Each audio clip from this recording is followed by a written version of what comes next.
तो hello everyone. आपण आता एक छोटीशी एक रिक्वेस्ट होती तुमच्याकडून की शेअर कॅपिटलचं जे फोर फीचरवाला पार्ट आहे त्याची रिव्हिजन व्हिडिओ मिळेल का असं तुम्ही विचारलं होतं. तर एक त्याची छोटीशी रिव्हिजन व्हिडिओ घेऊन आलाय.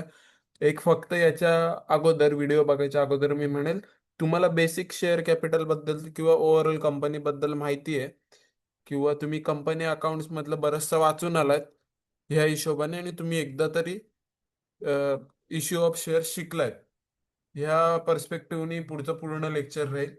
तर मग बघताना पण तशाच हिशोबात बघा. जर इन केस तुम्ही अगोदर शिकलेलं नसाल किंवा अगोदरचं तुम्हाला काहीच लक्षात नसेल तर एकदा रिव्हिजन करा आणि मग इकडे या. ठीक आहे. कन्सेप्च्युअल मी फक्त फोर फीचरची केसमध्ये जाईल, बाकीचं फक्त रिव्हिजन पर्पजने असेल. ठीक आहे. चलिए शुरू करते हैं. ठीक आहे. तर सुरुवात मी डायरेक्ट करते शेअर कॅपिटल पासून. आपल्याकडे नॉर्मल शेअर कॅपिटल असतो. शेअर कॅपिटलचे काही पार्ट असतात. एक मिनिट. ठीक आहे. शेअर कॅपिटलचे काही पार्ट असतात. ह्या शेअर कॅपिटलमध्ये आपण म्हणतो तीन टाईपचं कॅपिटल येतं. एक तर authorise share capital, issued share capital आणि सबस्क्राईब शेअर कॅपिटल. आता हे जे ऑथोराइज असतं कुठे ऑथोराइज केलेलं असतं? In memorandum of association, MOA मध्ये आपण म्हणतो की ऑथोराइज शेअर कॅपिटल असतं. मेमोरेंडम मध्ये कॅपिटल क्लॉज मध्ये सांगितलेलं असतं की कंपनी कॅन इश्यू और company has authority to issue certain level of share capital. ती certain level is authorise share capital. ठीक आहे. आता हे ऑथोराइज शेअर कॅपिटल आपण म्हणतोय सर्टन लेवल आहे. ह्या ऑथोराइज शेअर कॅपिटल मधून येतं काय तर काहीतरी इशूड, किती आपण इश्यू करू शकतो ही त्याची लिमिट आहे. ठीक आहे. त्यापैकी काही पार्ट आपण इश्यू करतो तर आपण म्हणू सेकंड पार्ट मध्ये की आपल्याला इशूड कॅपिटल येतो. आपण इथे असं म्हणू शकतो की इशूड कॅपिटल हा काय पार्ट ऑफ सबस्क्राईब. ठीक आहे. सबस्क्राईब शेअर कॅपिटलचा हा पार्ट आहे. सॉरी, माफ करा, मी थोडं उलट चुकीचं बोललोय. Sorry sorry. Part of authorise share capital. जितकी आपल्याला ऑथॉरिटी मिळाली त्यापैकी एक काहीतरी पार्ट आपण इश्यू करतो. It can be issued through out it's life time. Life time मध्ये कधीही तो इश्यू करू शकतो. त्या इश्यू मधून आपण म्हणतो आयदर तीन केसेस येतात. एक तर आपण म्हणतो फुल्ली सबस्क्राईब असेल. फुल्ली सबस्क्राईब म्हणजे काय, issued is equals to subscribe. त्यानंतर ओव्हर सबस्क्रिप्शन असेल. ठीक आहे. ओव्हर सबस्क्रिप्शन मध्ये आपण काय म्हणतो, जितकं इश्यू केलंय, समजा 100 करोडचं कॅपिटल इश्यू केलंय. ठीक आहे. आणि सबस्क्रिप्शन मिळालं 150 कोटीसाठी, म्हणजे 150 कोटी रुपये इन्व्हेस्ट करायला लोक रेडी आहेत. या केसेसला आपण म्हणतो ओव्हर सबस्क्रिप्शन. आणि अंडर सबस्क्रिप्शन म्हणजे इशूड शेअर कॅपिटल हे आपण म्हणतोय की 100 कोटीचं आहे पण लोकांनी इच्छा कमी दाखवली, लोक म्हणतात आम्ही 80 करोड पर्यंत फक्त सबस्क्राईब करू. That is third part, under subscribe. ठीक आहे.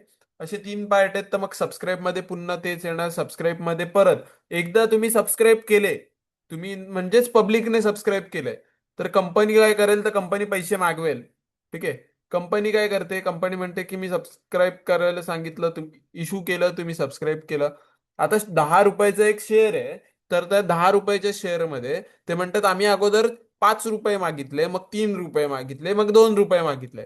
जर मी समतोय आतापर्यंत फक्त आपण 5 + 3 असे 8 रुपये मागितलेत, तर आपलं कॉल्ड अप शेअर कॅपिटल आहे 8 रुपये. मग किती रुपये अजून मागितले नाहीयेत, तर आपण म्हणू 2 रुपये अजून मागितले नाहीयेत. तर 2 रुपये आपला अनकॉल्ड झाले. ठीक आहे. एवढंच त्यामध्ये. आता या कॉल्ड अप मध्ये आपण म्हणतो की जितके पे केले जातात that is nothing but paid up share capital. ठीक आहे. त्यानंतर काही जण काय करतात, मागितलेत 8 रुपये, देताना दिले 10 रुपये, तर मग हे जे एक्स्ट्राचे आहेत ना त्याला आपण म्हणतो कॉल्स इन ऍडव्हान्स. आणि काही 8 मागितलेत आणि दिलेत फक्त 5च, तर मग 3 रुपये झालं आपलं कॉल्स इन अरियस. ठीक आहे. याच्यामध्ये मी अजून डीप मध्ये जात नाही, कन्सेप्च्युअल तुम्हाला ऑलरेडी माहिती आहे. ठीक आहे. खाली नोट वगैरे काय काय दिले, तुम्हाला हवं असेल तर एकदा पॉज करून वाचा. ठीक आहे. मी इथे होल्ड करून ठेवलंय, तुम्हाला हवं असेल तर व्हिडिओ पॉज करा आणि वाचून टाका. आता शेअर्स मध्ये इथे बरीचशी इन्फॉर्मेशन दिली, ही सुद्धा मी कव्हर करत नाहीये. मी परत सांगतोय तुम्हाला, रिव्हिजन पेक्षा मी म्हणेल त्या कन्सेप्ट वरती जास्त फोकस करणारे एक. ठीक आहे, जो आपण ठरवलाय अगोदर. टाइप्स ऑफ शेअर मध्ये आपण म्हणतो इक्विटी शेअर आहे, प्रेफरन्स शेअर आहे. इक्विटी शेअर होल्डर काय असतं त्याच्यामधलं एक एक सांगून ठेवतो. Equity share holders are those shares which are do not enjoy preferential right. मी म्हणेल याच्यामधलं do not enjoy preferential right. ठीक आहे. कशामध्ये, तर डिव्हिडंड, आणि रिपेमेंट ऑफ कॅपिटल यांना नंतर शेवटला दिलं जातं. Rate of dividend to such share holders vary. Rate काय होतो? व्हेरी होतो म्हणजे चेंज होत राहणारा असतो. ठीक आहे. कशावरती? तर प्रॉफिटच्या केसेसवरती. म्हणजे जितका प्रॉफिट असेल त्यानुसार दिला जातो. This share holder is paid dividend after pay dividend to preference share holder. वरतीच लिहिलंय प्रेफरन्शियल राईट नसतो. सेम पॉइंट आहे. Equity share holders bears risk आणि काय वोटिंग राईट पण आहे. ठीक आहे. हा इक्विटी शेअर होल्डर आहे. त्यानंतर आपण म्हणू preference share holder. Preference share holder मध्ये वोटिंग राईट मध्ये वगैरे नसतात. ठीक आहे. Are share holders get preference. ठीक आहे. कशामध्ये? तर डिव्हिडंड मध्ये आणि रिपेमेंटच्या केसमध्ये. ठीक आहे. बाकीचे इक्विटी शेअर होल्डर ऐवजी यांना पहिल्यांदा प्रेफरन्स दिला जातो. They are entitle to fix rate of dividend but they do not get voting right except for issues concerning their rights. ठीक आहे. त्यांना फिक्स रेट डिव्हिडंड मिळतो. ठीक आहे. पण त्यांच्याकडे काय नसतं? वोटिंग राईट नसतो. Do not get voting right. ठीक आहे. आणि त्यांचा रेट काय असतो डिव्हिडंडचा? फिक्स असतो. नेक्स्ट. आता प्रेफरन्स शेअरमध्ये टाईप आहेत. Cumulative, non cumulative. ठीक आहे. क्युम्युलेटिव्ह माहिती आहे तुम्हाला, नॉन क्युम्युलेटिव्ह माहिती आहे. Cumulative preference share carries right to accumulate and carry forward dividend. Accumulate होतं म्हणजे एकत्र जमा होतं आणि कॅरी फॉरवर्ड करू शकतो. एक तेव्हा जेव्हा आराईत झालं तेव्हा मिळत नाही ते. ते such backlog of dividend is paid when there is profit to company. जेव्हा प्रॉफिट होतो त्यावेळेला कंपनी तो पैसे देऊन टाकते. Such arrears of dividend is shown in balance sheet as contingent liability. If dividends are in arrears for 2 years, such preference share holder will get voting right on every matter of company. जर याच्यावरून आहे ना, मी इथं पूर्ण याला highlight करून ठेवतो. याच्यावरून तुम्हाला कदाचित एखादी, आपण म्हणतो ना ते काय असतं, ट्रू ऑर फॉल्स येऊ शकतं. इथे लिहून ठेवतो. True and false. ठीक आहे. येऊ शकतं. Participating, non participating. Participating preference share carries right to get fix dividend plus share in surplus. Fix dividend पण मिळतो प्लस सरप्लस मध्ये, म्हणजे प्रॉफिट मध्ये पण काय असेल तर त्यामध्ये पण परत मिळतं. ठीक आहे. रिडीमेबल, नॉन रिडीमेबल तुम्हाला माहिती आहे. रिडीम करता येऊ शकतात, काही नाही रिडीम करता येऊ शकत. कन्व्हर्टेबल, नॉन कन्व्हर्टेबल माहिती आहे. मी याच्या बेसिसमध्ये जात नाही. आता ज्याच्यामध्ये वेळ आपल्याला टाकायचा आहे ते हे प्रो राटा अलॉटमेंट ऑन आणि फोर फ्युचर ऑफ शेअर्स. ठीक आहे. तर मग जास्त फोकस आपण आता याच्यावर करणार आहोत. आता जर मी म्हणतोय pro rata allotment, pro rata generally, एक मिनिट मला इथे फक्त ओपन करू दे आपले वर्कशीट.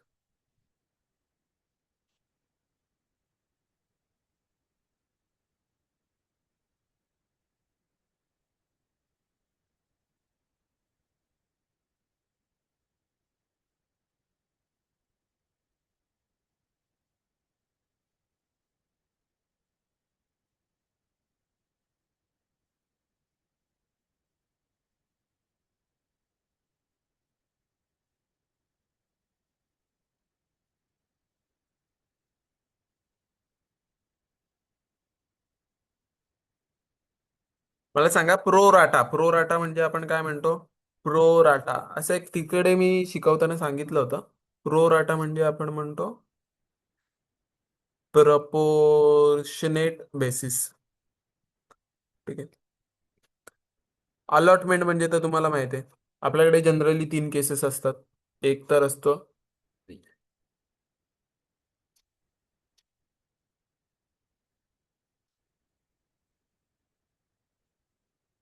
एक तर आपल्याकडे असतो तो म्हणजे ऍप्लिकेशन. असे 3 स्टेज येतात जनरली. ऍप्लिकेशन स्टेज येते, ऍप्लिकेशन नंतर अलॉटमेंट होते, आणि मग शेवटला तिसरा वाला ते म्हणजे काय येतं तर कॉल्ड अप. ठीक आहे. पैसे कॉल्ड अप केले जातात कंपनीकडून. आता या 3 गोष्टी आपल्यासोबत घडणार आहेत. यापैकी सुरुवातीला काय होतं तर ऍप्लिकेशनला काहीतरी पैसे येतात. ठीक आहे. त्यानंतर अलॉटमेंटला येतात आणि मग कॉल्ड अपला येतात. ऍप्लिकेशनला समजा 2 रुपये आले. आता मी म्हणतोय की आपण काय केलं, बिंग अ कंपनी. ठीक आहे. 1,000 शेअर्स इश्यू केले. या 1,000 शेअर पैकी झालं काय तर टोटल, ठीक आहे, 1200 ऍप्लिकेशन आले. 1000 शेअर इश्यू केले, ऍप्लिकेशन किती आले? 1200. मी म्हणेल आपण 1000 इश्यू करू शकतो, 200 नाही करू शकत. ठीक आहे. असं जर आपल्याकडे असेल, 1200 जण आलेत, मग पहिल्यांदा आले त्यांना द्यायचं असं काय होईल का? तर नाही. आलेत किती? 1000. ठीक आहे. द्यायचेत किती? 1200. मग यांच्यामध्ये प्रपोर्शनेट बेसिसवरती ज्या वेळेला आपण अलॉटमेंट करतो, in such case, if shares are allotted in proportionate basis, यालाच आपण काय म्हणतो? यालाच आपण म्हणतो प्रो राटा. ठीक आहे. एवढाच केस आहे प्रो राटा अलॉटमेंटची.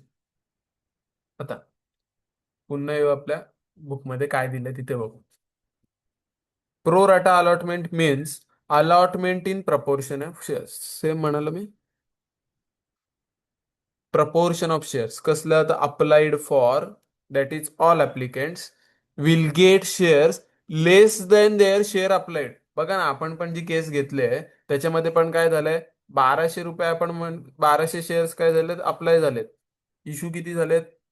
1000च इश्यू झाले. म्हणजे जरी मी 2 शेअर अप्लाय केले तरी मला 2 मिळतील का? तर नाही मिळू शकत ना. कारण होईल काय, तर 1000च शेअर आपल्याकडे इश्यू करायला आहेत. ठीक आहे. 1000 पैकी आपण, सॉरी, 1200 पैकी आपण फक्त 1000 देऊ शकतोय, सगळे तर देऊ नाही शकत आहेत. Will get shares less than their shares applied under pro rata allotment. Excess application money is adjusted against amount due on allotment. Excess application money is adjusted against amount due on allotment. ठीक आहे. म्हणजे जर मी समजा पैसे दिले 2 शेअरसाठी आणि मला मिळालं एकच शेअर, तर मग मी जे एक्स्ट्रा पैसे दिलेत ना, ते एक्स्ट्रा पैसे काय होणार आहेत? तर पुढच्या वर्षी, की सॉरी, पुढच्या वर्षी नाही बोलू शकत, पुढच्या कॉलला म्हणजेच अलॉटमेंटचे पैसे जेव्हा मागतील त्या पैशांसोबत ऍडजस्ट होईल. This is what is pro rata allotment. Simple case होती. ठीक आहे. तुम्हाला आता किती कळते मला माहिती नाही, पण मी हळूहळू आहे ना पहिल्यांदा कन्सेप्च्युअल जाईल, मग जेव्हा एंट्रीज कडे जाईल ना, आपली नेहमीची सवय, तर एंट्रीज मध्ये ते सगळं एक एक एक एक करून तुमचं आपण बोलू शकतो की सगळे डाऊट क्लिअर होतील.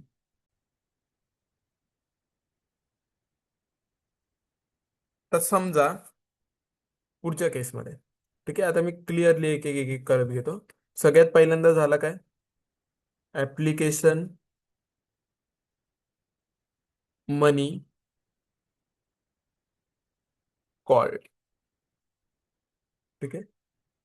10 रुपयाचे शेअर आहे, मी म्हणतो 3 रुपये मागवले. ठीक आहे. आता काय झालं? ऍप्लिकेशन मनी मागवलंय, तर मी म्हणेल ह्या केसमध्ये ऑल ऍप्लिकंट्स पेड मनी. सगळ्या ऍप्लिकंट्सनी पैसे 3 3 रुपये देऊन टाकले.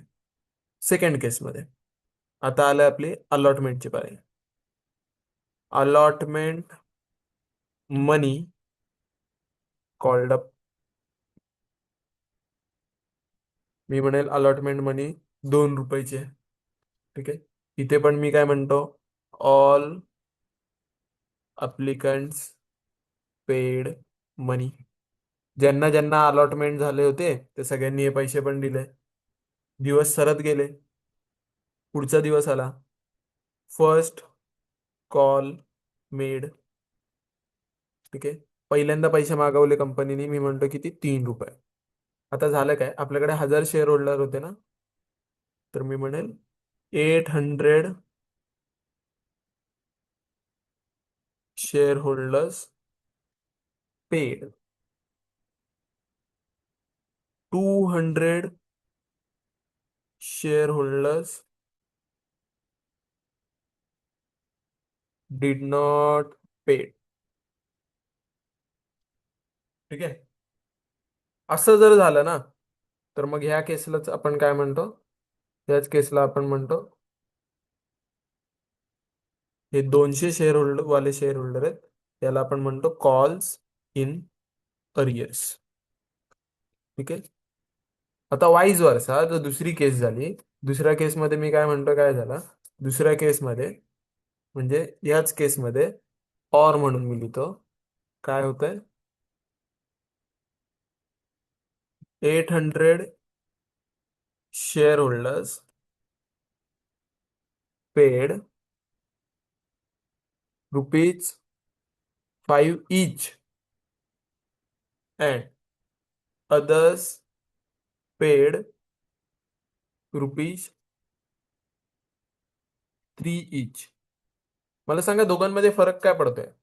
इकडे 800 शेअर होल्डरने पे केले ₹3, 200 शेअर होल्डरने पेच नाही केले, तर त्या केसमध्ये काय आलं आपलं, कॉल्स इन अरियर्स आलं.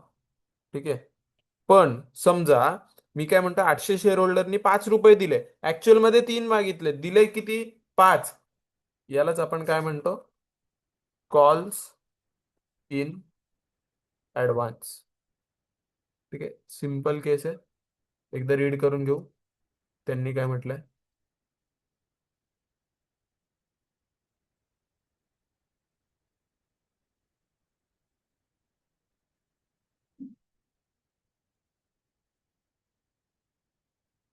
Calls calls calls calls calls call call call call call इथे दिलं का, payable by share holder to company on the calls due to remaining unpaid calls in arrear.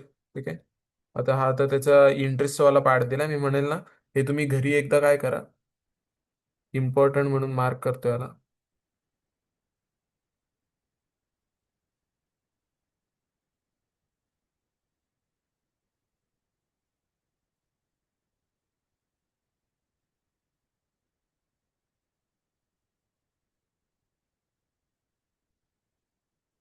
त्याला इम्पॉर्टंट म्हणून मार्क करतो, घरी एकदा आहे ना रीड करा कंपल्सरी. ठीक आहे. याच्यावरून 3-4 मार्काचे येऊ शकतात. ठीक आहे. त्यांनी कॉल्स इन ऍडव्हान्स दिलंच ना, आपण आपला केला त्या विषयाने. आता आपल्याला मेन तुम्हाला जे शिकायचं आहे ते फोर फीचर ऑफ शेअर्स. ठीक आहे. फोर फीट म्हणजे होतं काय माहितीये का, सगळ्यात पहिल्यांदा लिहून घ्या, फोर फीट म्हणजे होणार काय, तर फोर फीट होणार आहे म्हणजे कॅन्सल होणार आहे. ठीक आहे. काहीतरी शेअर्स आहेत कॅन्सल होणार आहेत. Forfeiture is a action taken by company to cancel the shares. Articles authorize director to forfeit the shares of members for non payment of calls. काय असतं, forfeit the shares of members for non payment of call. जर कॉलचे पैसे दिले नाहीत तर shares काय करणार आम्ही, फोरफिट करणार. फोरफिट करणार म्हणजे इथेच काय केलंय, कॅन्सल करणार. ठीक आहे. When shares are forfeited, share holders ownership और title of shares is cancelled and amount already paid by the share holder up to date is not refunded to him but is transferred to share forfeited account. हेच तुम्हाला main पाहिजे होतं. आता मी तुम्हाला सांगतोय काय, परत बघा. आपण आहे ना ही वाली जी केस आहे ना, हिला परत घेऊ, यावाल्या केसला. ठीक आहे. आपण काय म्हणालो होतो, 800 शेअर होल्डरनी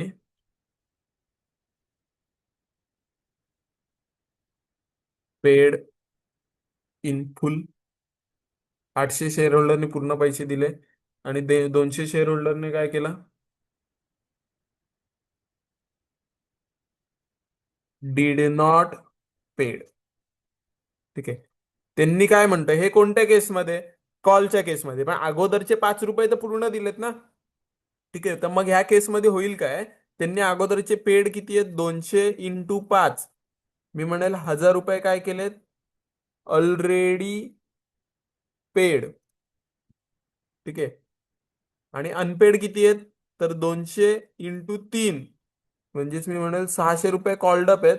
हे काय आहेत, called up but not paid.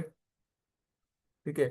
तर त्यांचं म्हणणं असं आहे, ठीक आहे, आपण हे शेअर जे आहेत ना हे फोरफिट करायचे. किती शेअर्स फोरफिट करणार, तर 200 आहेत ना, तर 200च्या 200 शेअर्स फोरफिट करणार. ठीक आहे. पण 200 शेअर्स फोरफिट करताना आपण करणार काय आहोत, तर हे जे ₹1000 आहेत ना, हे ₹1000 आपण उचलणार आणि 1000च्या 1000 रुपये काय करणार, शेअर फोरफिटेड अकाउंटला ट्रान्सफर करणार. ठीक आहे. याची जर्नल एंट्री बघू. सध्या फक्त कन्सेप्ट समजून घ्या आपण करतोय काय. कॉल्ड अप मनीचं काय करायचं जर्नल एंट्रीमध्ये समजेल. ठीक आहे. जनरली इथपर्यंत आहे ना, नॉर्मल एक गोष्ट समजली पाहिजे की फोरफिट होणार म्हणजे काय होणार. तर हे 200 शेअर्स काय होतील आपले, कॅन्सल होतील. हे 200 शेअर्स कॅन्सल होणार, जितकी अमाऊंट त्यांनी ऑलरेडी पे केली आहे हे 1,000 रुपये जाणार शेअर फोरफिचर अकाउंटला. ठीक आहे. आता हे 600चं काय होणार ते तर दिलेलेच नाहीये. जितके ट्रान्सफर केले तेवढेचा हिशोब करायचा, बाकीच्यांचा आपण जर्नल एंट्रीमध्ये डिस्कस करूच. ठीक आहे.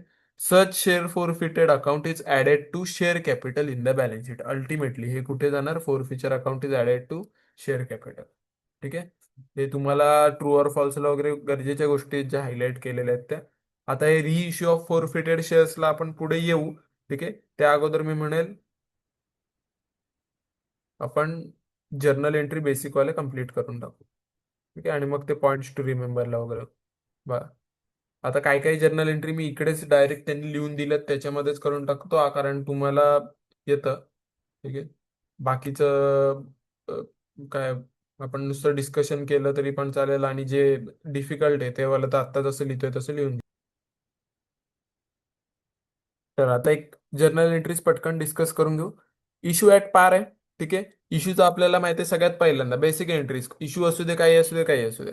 ठीक आहे. ऍप्लिकेशन मनी रिसिव्ह झालं, ऍप्लिकेशन मनी रिसिव्ह झालं तर पैसे आले, bank account debit to share application account. ठीक आहे. आता हेच शेअर ऍप्लिकेशन अकाउंट नंतर डेबिट होणार, ट्रान्सफर होणार अमाऊंट कुठे, शेअर कॅपिटलला. आपण याला म्हणतो entry for transfer of application money to capital, share application debit to share capital. ठीक आहे. आता entry for refund of excess application money, जर जास्त पैसे दिलेले असतील. ठीक आहे. जास्त पैसे दिलेले असतील तर आपण रिफंड करतो, काही केसेसमध्ये, काही केसेसमध्ये नाही करत. अनटिल अँड अनलेस एओए मध्ये, एमओए मध्ये जर मेन्शन केलेलं नसेल रिफंडची केस, किंवा गणितामध्ये दिलेलं नसेल, तुमच्या सम मध्ये दिलेलं नसेल, तर आपण शहाणपणा करून रिफंड करायचं नाही. ते क्लिअरली सांगतात रिफंड करायचं की ऍडजस्ट करायचं पुढच्या कॉलला. ठीक आहे. तर जर रिफंड करायचं असेल तर तुमची जी ऍप्लिकेशनची एंट्री आहे, ठीक आहे, ती मी म्हणेल रिव्हर्स होईल. Reverse of first entry. ठीक आहे. Share application account debit to bank account. नंतर अलॉटमेंट मनी ड्यू झाला. ड्यू झाला तर allotment, share allotment account debit to share capital account कराल. ठीक आहे. आता हे झाल्यानंतर पैसे मिळतील त्यावेळेला बँक अकाउंट डेबिट होईल. डेबिट बँक अकाउंट होईल आणि क्रेडिट कोण होईल, कसले पैसे तर शेअर अलॉटमेंट अकाउंटचे. इकडे in case of pro rata allotment excess application money will be adjusted in allotment. जर प्रो राटा अलॉटमेंट असेल म्हणजेच ऍप्लिकेशनच्या वेळेला जास्त पैसे टाकलेले असतील. ठीक आहे. आणि त्यांनी सांगितलंय की प्रो राटा अलॉटमेंट नुसार घ्या, तर मग हा जो रिफंड आहे तो इथे होणार नाही. मी म्हणतो इथे लिहून ठेवतो, in case of pro rata no refund will be issued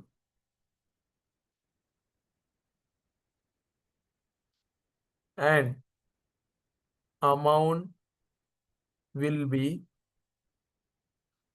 transferred to, किंवा ट्रान्सफर म्हणण्यापेक्षा मी म्हणतो की ऍडजस्टमेंट लिहू, ऍडजस्टेड इन अलॉटमेंट. ठीक आहे. म्हणजे जितके जास्त पैसे मिळालेले आहेत आपल्याला ऍप्लिकेशनच्या वेळेला, पैसे कुठे ऍडजस्ट करायचे, अलॉटमेंटला. Next, entry for receiving allotment money. आता पैसे तर वरती पण मिळाले होते, कुठे गेला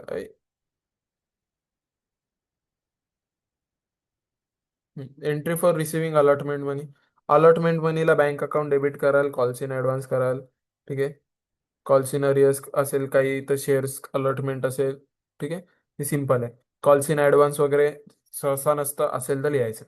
ठीक आहे. मग पैसे जास्त राहतील, कॉल्स इन ऍडव्हान्स इथे टू लाईल, टू कॉल्स इन ऍडव्हान्स. हे पण त्यांनी द्यायला हवं होतं, आपण आपल्या हिशोबाने टाकू to calls in advance.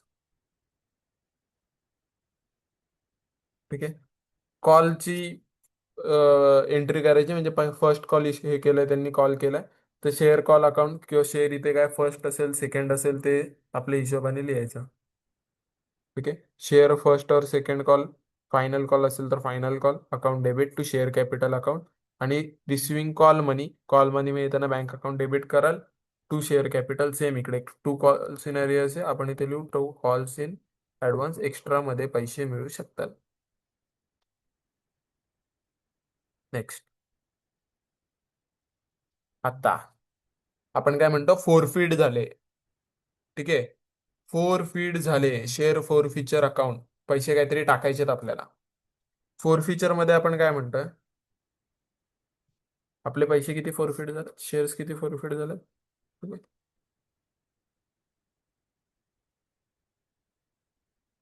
Entry काय दिले परत बघा. मी तुम्हाला अमाऊंट कशी काढायचा हा जो तुमचा डाऊट आहे तो क्लिअर करतो. Share capital account to share forfeiture account.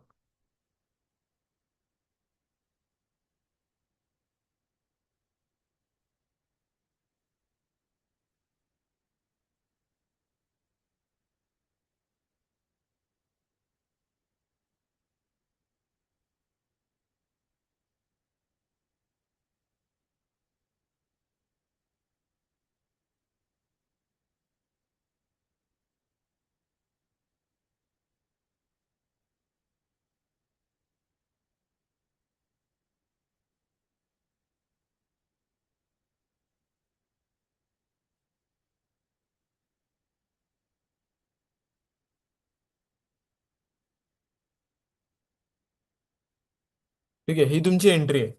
आता आपल्या केसमध्ये आपण काय म्हणतोय, आपले किती पैसे मागवले होते, 1,000 रुपये.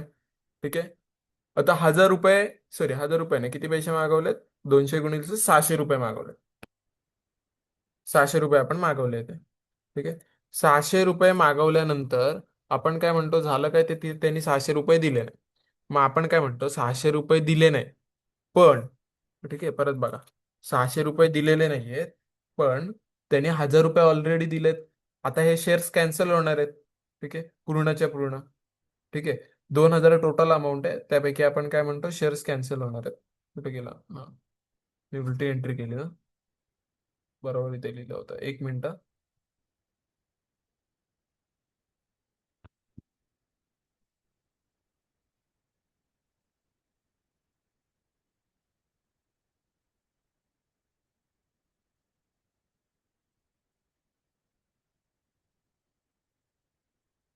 1,000 रुपये तर शेअर फॉर फ्युचरला जाईल. ठीक आहे, कारण ते ऑलरेडी पेड आहेत. ठीक आहे, 1,000 रुपये शेअर फॉर फ्युचरला जाईल कारण ते ऑलरेडी पेड आहेत.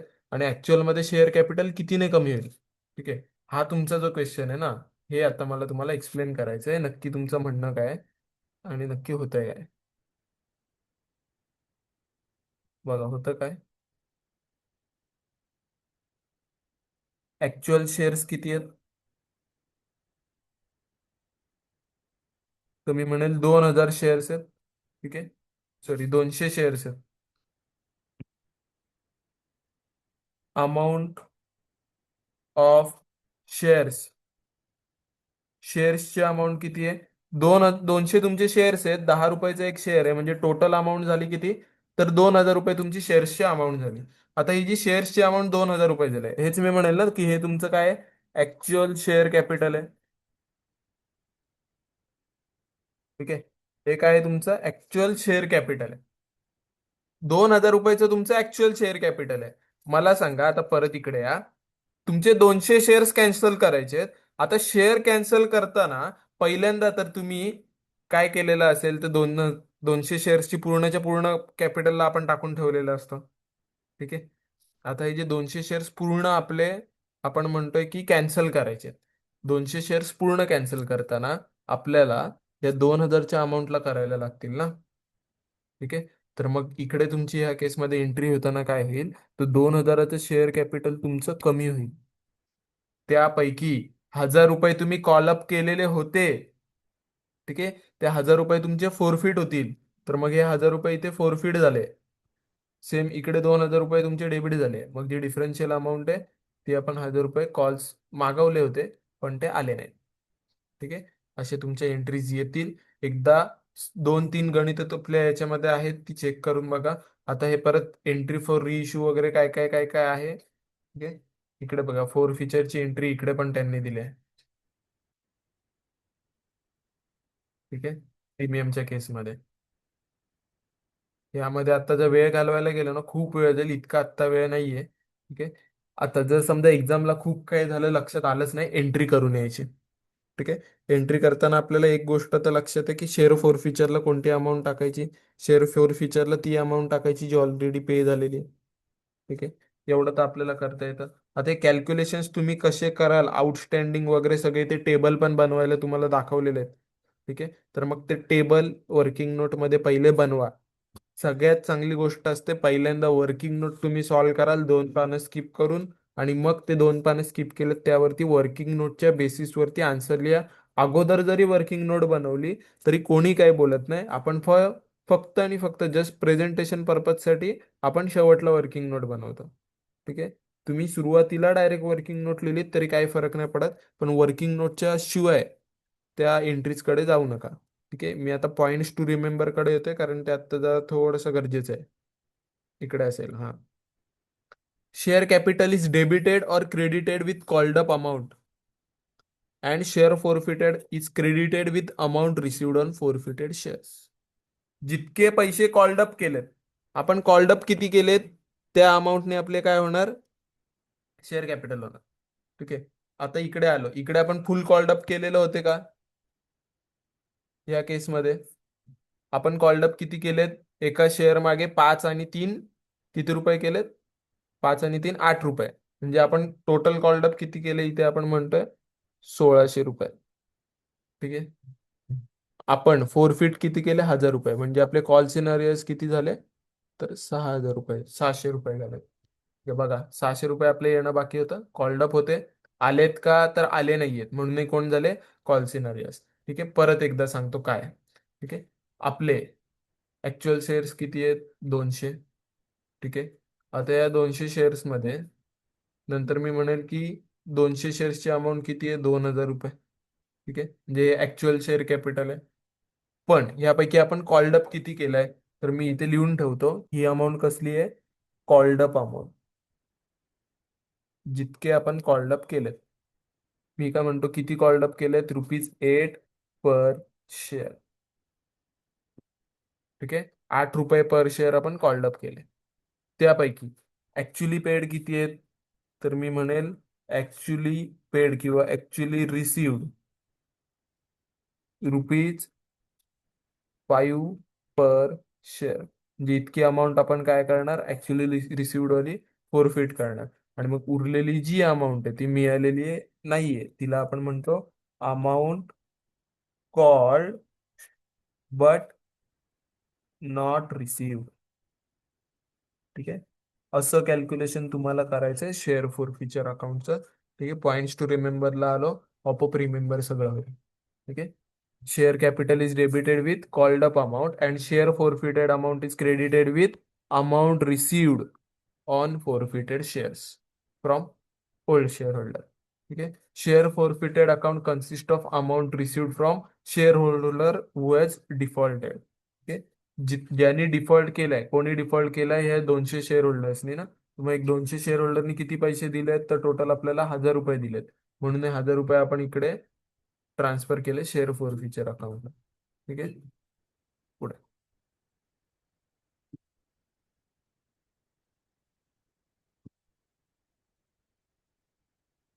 आता येऊ आपण पुन्हा आपल्या रिइश्यू वरती. आता रिइश्यू केले जातात हे जे फोरफिटेड केले शेअर्स. ठीक आहे. 1-2 मिनिटं फक्त मला ब्रेक घेऊ दे, पटकन मी रिझ्यूम करतो. ठीक आहे. आता नेक्स्ट आपण म्हणतोय रिइश्यू कडे जर गेलो, तर शेअर जर रिइश्यू करायला गेलो तर होतं काय, आपण फोरफिट किती केले शेअर, फोरफिटेड शेअर्स आपले किती आहेत, तुम्ही म्हणेल 200 शेअर्स आहेत आपल्याकडे जे फोरफिट झालेले आहेत. ठीक आहे. आता या 200 शेअर्स पैकी मी काय म्हणतो 200 शेअर जे फोरफिट ऑलरेडी झालेले आहेत. ठीक आहे. कंपनी काय म्हणते, 200 शेअर्स आपण इश्यू तर केले होते, म्हणजे आपल्या कॅपिटलमध्ये, शेअर कॅपिटलमध्ये आपल्याकडे ऑथॉरिटी तर आहे, हे आपण इश्यू करू शकतोय. पण ते आता परत आपण कॅन्सल केलेत. मग हे परत कॅन्सल झालेले शेअर आहे ना, कंपनी काय करते, परत इश्यू करते. कंपनी किती इश्यू करू शकते आता नवीन, 200 शेअर्स पूर्ण, यापेक्षा जास्त नाही. कंपनीने ठरवलं आता 200 शेअर्स इश्यू करायचे. कंपनी इश्यू करते, पण कशावरती, ऍट डिस्काउंट. ठीक आहे. म्हणजेच कंपनी काय करेल माहिती आहे,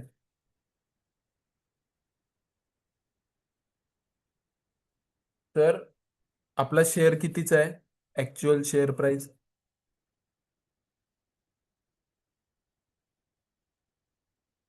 ही किती आहे, ₹10. री इश्यूड, पुन्हा इश्यू कितीला गेला, ऍट ₹7. मला सांगा हा डिस्काउंट मध्येच इश्यू झाला की नाही. पण आता हा इश्यू झाल्यामुळे तुम्ही तर बोला कंपनीला ₹3 नुकसान होईल. ऍक्च्युअल मध्ये कंपनीला नुकसान होत नाही, कारण आपण काय केलंय, already already company has received, कंपनीला काय झालंय, ₹5 पर शेअर, इतके पैसे तर मिळालेत ना. पण हे काय झालंय, विच वर फोरफिटेड, हे तर फोरफिट झालेत किंवा कॅन्सल झालेत ₹5. पण ते आपल्याकडे अजून पडलेले आहेत पैसे.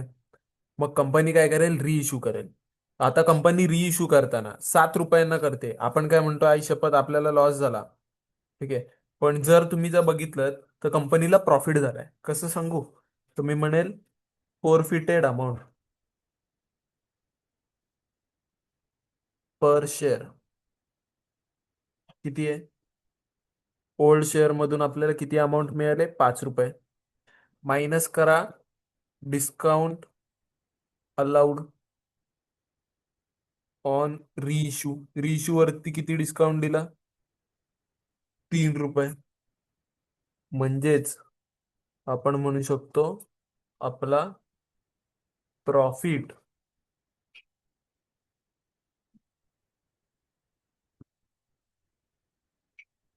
ऑन रिइश्यू किती होत आहे, ₹2 होत आहे.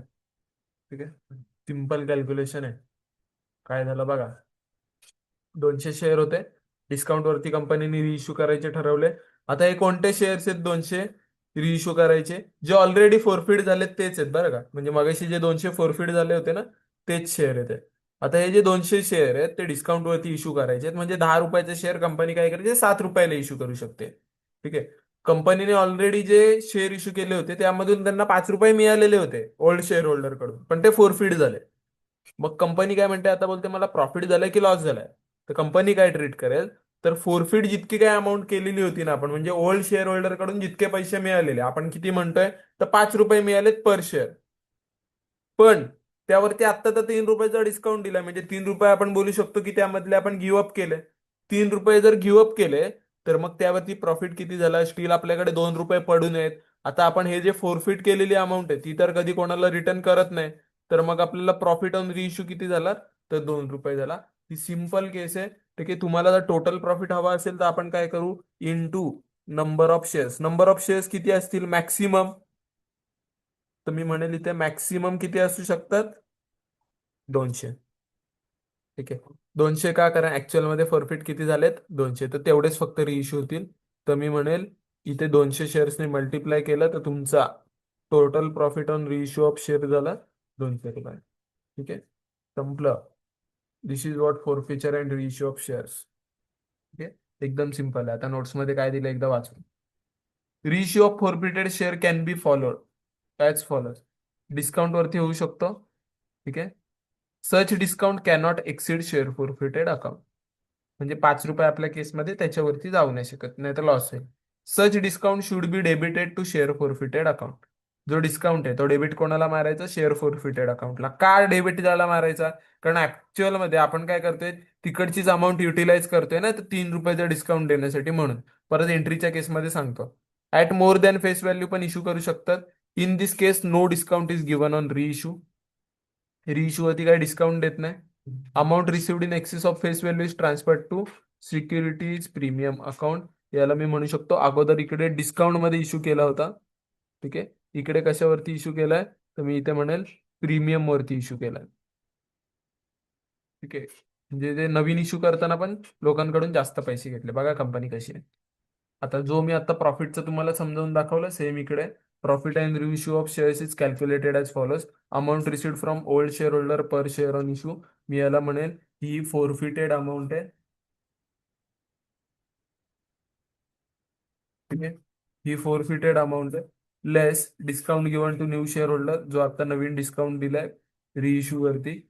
ठीक आहे, म्हणजे आपल्या केसमध्ये इथे येईल ₹5, इकडे येईल ₹3, आणि मग आपला प्रॉफिट किती झाला पर शेअर? ₹2. ठीक आहे, एक मिनिट फक्त.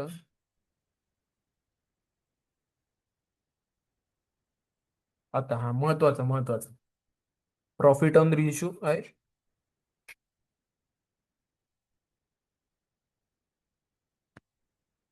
Profit on reissue transfer to capital reserve. जो काय प्रॉफिट होईल ना रिइश्यू वरती, तो कुठे ट्रान्सफर करणार आहोत आपण? कॅपिटल रिझर्वला. म्हणजेच साध्या भाषेमध्ये चला आपल्या इथे आता 2-3 गोष्टी बघा झालं काय काय. काय काय झालं? तर ₹5 मिळाले. सॉरी, ₹5 ऑलरेडी होते. त्यापैकी ₹3 आपण म्हणतोय की ₹3 डिस्काउंट म्हणून दिला आणि ₹2 प्रॉफिट झाला. ₹2 कुठे ट्रान्सफर होणार आहेत? कॅपिटलला. आता जे ₹3 आपण युज केलेत ते कशातून युज करणार आहोत आपण? Debited to share forfeited account. हे बघा इथे वरती लिहिलेलं आहे. ठीक आहे, discount debited to share forfeited account.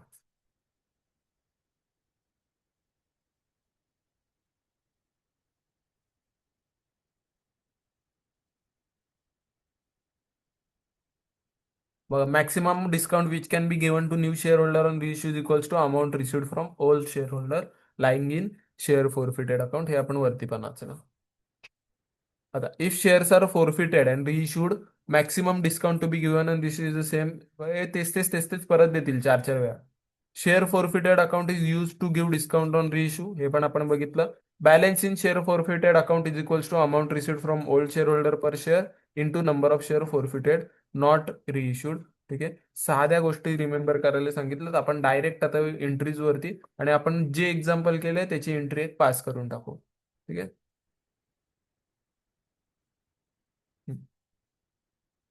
Entry आपल्या झाल्या होत्या नाही ते.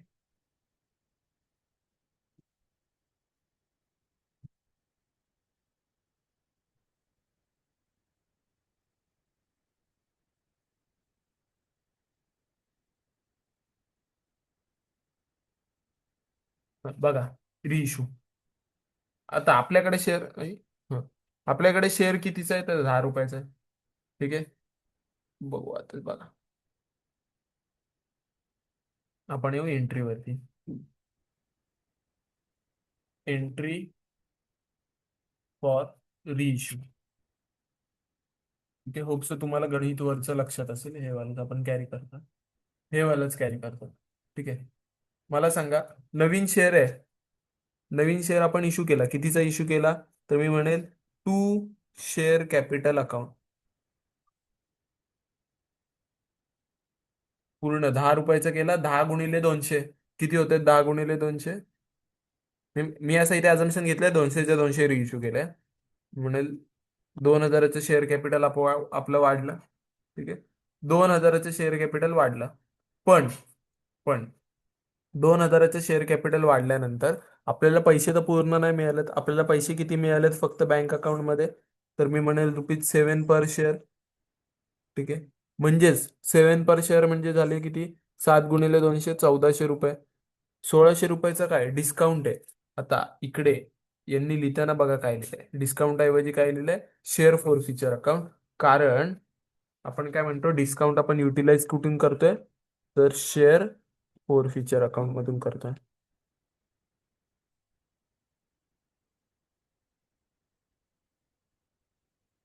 हे किती झाले?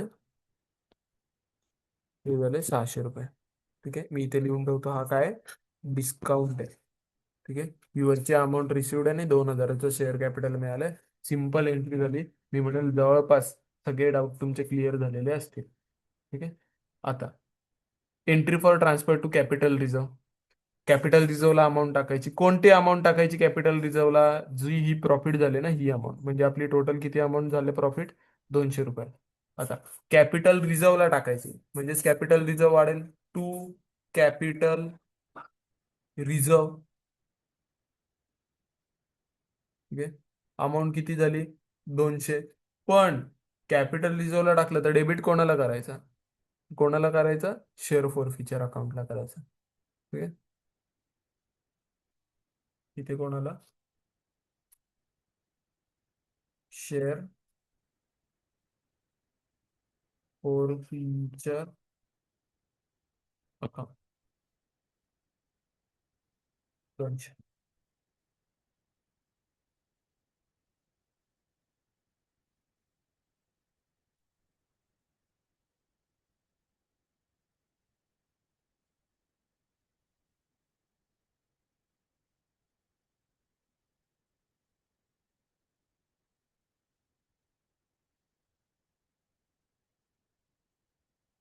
एक मिनिट, 200 नाही ना, 400 आलं, तेच तेच म्हटलं मी, मॅच काय नव्हतं.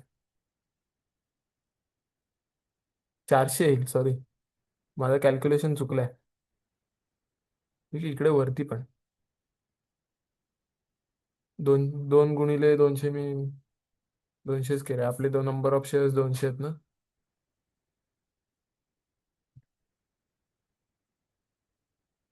400 रुपये ते. ठीक आहे.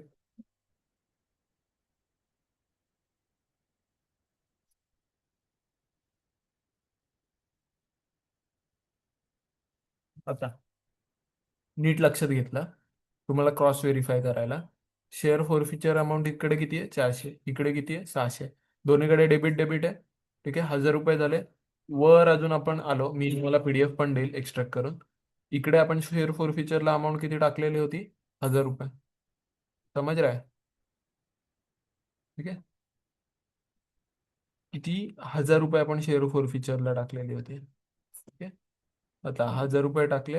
आता या केसमध्ये नाही, पण इथे आपण अजून एक हे करू, हिशोब करू की आपण 1000 रुपये टाकलेले होते क्रेडिटला, आणि तुम्ही इकडे 1000च्या 1000 युटिलाइज केले. ठीक आहे. एवढंच मला दाखवायचं होतं. पुढे इश्यू ॲट प्रीमियम वगैरे दिलं.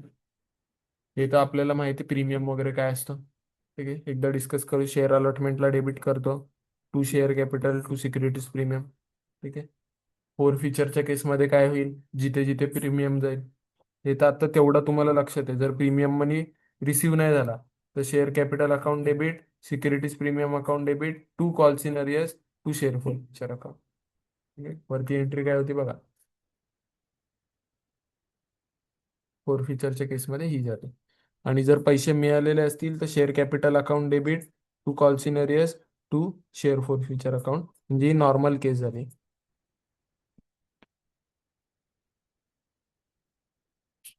ठीक आहे. पुढे कॉल्स इन ऍडव्हान्स वगैरे याला मी मनावर घेत नाही. ठीक आहे. कॉल्स इन अरियर्सचे एंट्रीज, इंटरेस्टच्या वगैरे, हे पण तुम्हाला माहिती आहे. इंटरेस्ट आपल्याला जेव्हा मिळणार आहे तेव्हा क्रेडिट करा. हे बघा इथे क्रेडिट केलं. पैसे मिळाले की बँक अकाउंटला डेबिट करा. इंटरेस्ट ड्यू वगैरे, पुढे टीडीएसच्या वगैरे एंट्री असतील त्या पण मी काही सध्या घेत नाही. तुमचा मेजर कन्सेप्ट होता फोर फीचर आणि रिइश्यूचा. मला असं वाटतंय मी मॅक्सिमम डाऊट तुमचा क्लिअर केलाय. रिपिटेटिव्ह व्हिडिओ एकदा दोनदा बघा, सगळं क्लिअर होईल. कठीण नाहीये. कॅल्क्युलेशन्स फक्त तुमच्या वर्किंग नोट नीट ठेवा. ठीक आहे. तेवढं केलं की बस संपलं, बाकी काही नाही. ठीक आहे. सो मी आत्ताचे लेक्चर एंड करतोय. नेक्स्ट लेक्चरमध्ये तुम्हाला काय हवंय मला लगेच ग्रुपवरती टाका. तुम्हाला 15 तारखेपर्यंत सगळं मिळेल. जे काय हवंय 15 तारखेपर्यंत मी देईल. 15 तारखेनंतर नवीन काही कन्सेप्ट मिळणार नाही. वाटलं तर एखाद्या मध्ये गायडन्स व्हिडिओ एखादा टाकेल काहीतरी ड्युरिंग एक्झाम पिरियड. ठीक आहे. म्हणजे पेपरच्या 1 डे बिफोर एक्झाम वगैरे पुढे काय करायचे वगैरे ते रेडी करून ठेवत जाईल. ठीक आहे. म्हणजे तुम्ही अकाउंट्सच्या पेपर नंतर आलात तर तुम्हाला लॉचं रेडी मिळेल. लॉच्या पेपर नंतर आलात तर पुढच्या पेपरचं रेडी मिळेल. ते सगळं रेडी करून ठेवतो. ठीक आहे. तर मग नीट अभ्यास करा. लास्ट वीक बाकी आहे. फोकस करा स्टडीजवरती. ठीक आहे. Best of luck. Good bye.